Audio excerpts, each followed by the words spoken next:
আসসালামু আলাইকুম। Welcome to আইইংস ওয়ার্ল্ড। সবাই বলে বৃষ্টির দিনেই নাকি খিচুড়ি খেতে হয়, কিন্তু আমি কি বৃষ্টি কি গরম কি শীত, প্রত্যেক দিনই কিন্তু কেউ যদি আমাকে খিচুড়ি দেয় তাহলে কিন্তু আমি সেটাই খেতে পারবো, কারণ আমি খিচুড়ি অনেক বেশি পছন্দ করি। আর তার সাথে যদি একটু গরু মাংস হয় তাহলে তো আর কথাই নেই।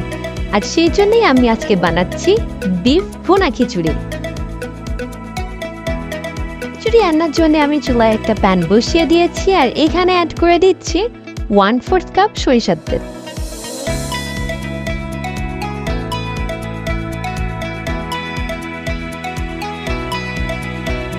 তেলটা একটু গরম করে আমি এবার এখানে অ্যাড করে দিচ্ছি 1/2 কাপ পেঁয়াজ কুচি।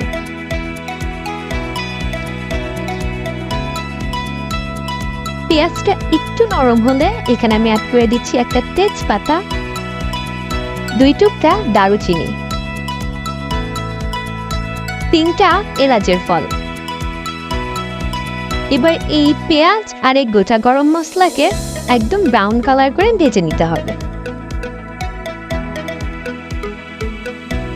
ব্রাউন কালার করে ভেজে নেওয়ার পর এবার আমি এখানে অ্যাড করে দিব গরুর মাংস। এখানে 1/2 কেজি পরিমাণে গরুর মাংস আছে, মাংসটা হাড় চর্বি সহ আছে। এবার এই গরুর মাংস আর এই পেঁয়াজ এগুলোকে ভালোভাবে মিশিয়ে নিয়ে আমি এটাকে ঢাকনা দিয়ে ঢেকে রাখবো। এখন আমি এখানে কোনো পানি বা কোনো মশলা অ্যাড করব না।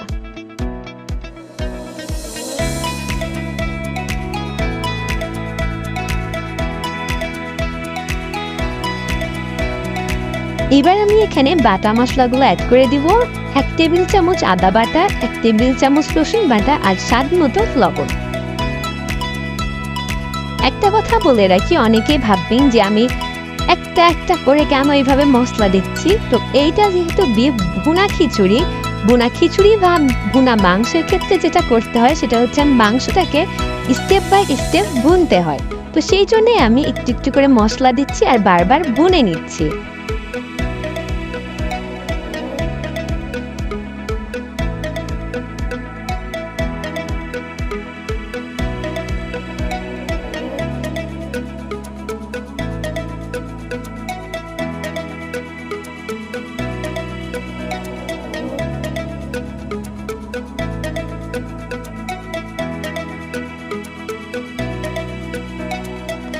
এইবার আমি এখানে গুঁড়া মশলাগুলো অ্যাড করে দিব।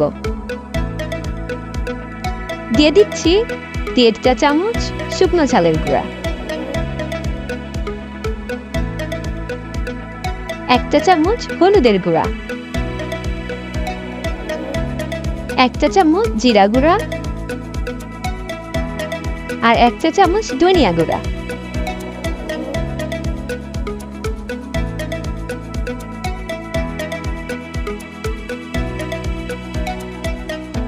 আর অ্যাড করে দিচ্ছি সামান্য একটু পানি। এবারে সব মশলা খুব ভালো করে মিশিয়ে নিয়ে আবার কিছুক্ষণ কষিয়ে নিতে হবে।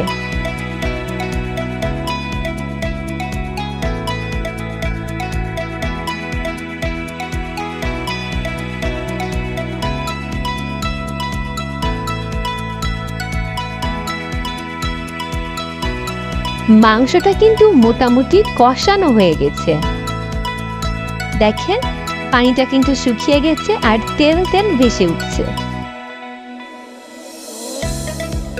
এখন আমি এখানে 1 কাপ পরিমাণে পানি অ্যাড করে দিলাম।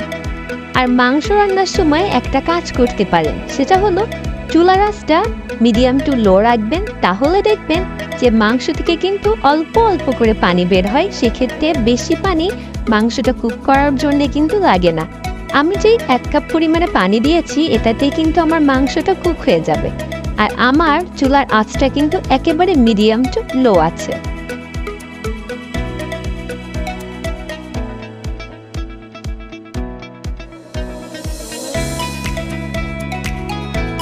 আমার মাংসটা কিন্তু অলমোস্ট হয়ে গেছে। এই পর্যায়ে আমি এখানে অ্যাড করে দিব 1 চা চামচ গরম মশলার গুঁড়া।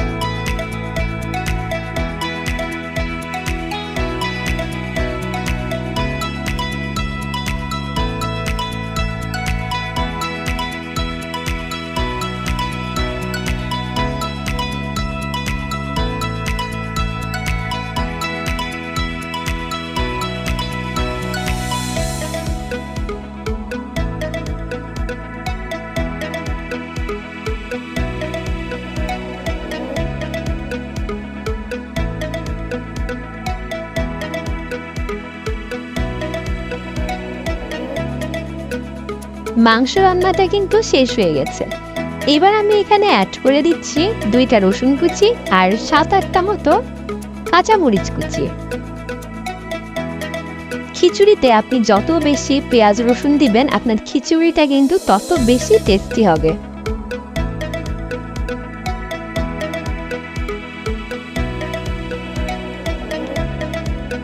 এবার আমি দিয়ে দিব চাল ডাল।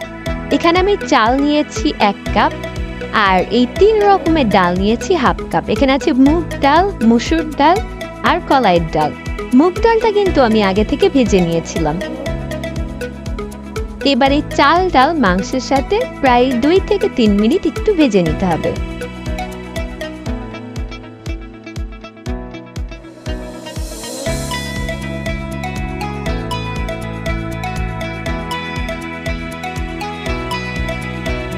যেহেতু আমি চাল ডাল মিলে 1.5 কাপ পরিমাণে নিয়েছিলাম, তাই এখানে আমি 3 কাপ পরিমাণে গরম পানি অ্যাড করে দিলাম।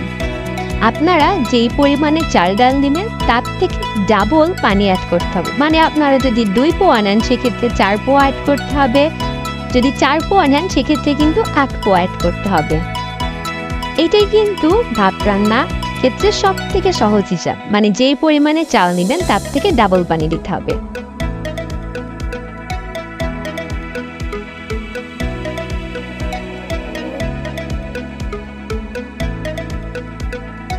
পানিটা কিন্তু অনেকটাই কমে গেছে।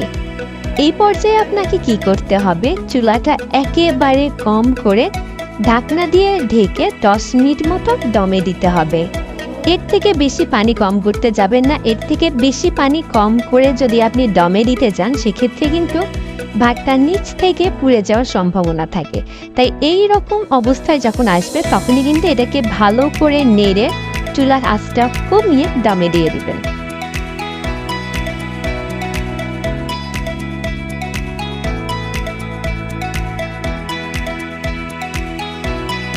আর এইরকম একটা কাগজ দিয়ে এই ফুটাটা একটু বন্ধ করে দিবেন।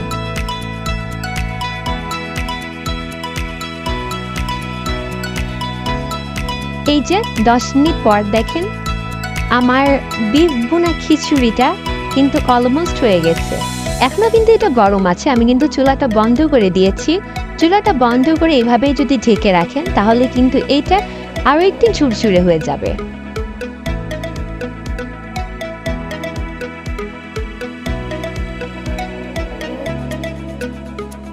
আমার বিফ ভুনা খিচুড়ি কিন্তু একেবারে রেডি হয়ে গেছে।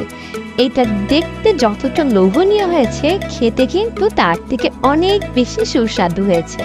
তো আমার মতো যারা খিচুড়ি লাভার আছেন তারা কিন্তু এইভাবে বাসায় একবার হলেও ট্রাই করে দেখতে পারেন। আর যারা রান্না করতে পারেন না তারাও কিন্তু আমার রেসিপিটা একবার ট্রাই করে দেখতে পারেন। আজকে তাহলে এ পর্যন্তই। ভালো থাকবেন, সুস্থ থাকবেন। আল্লাহ হাফেজ।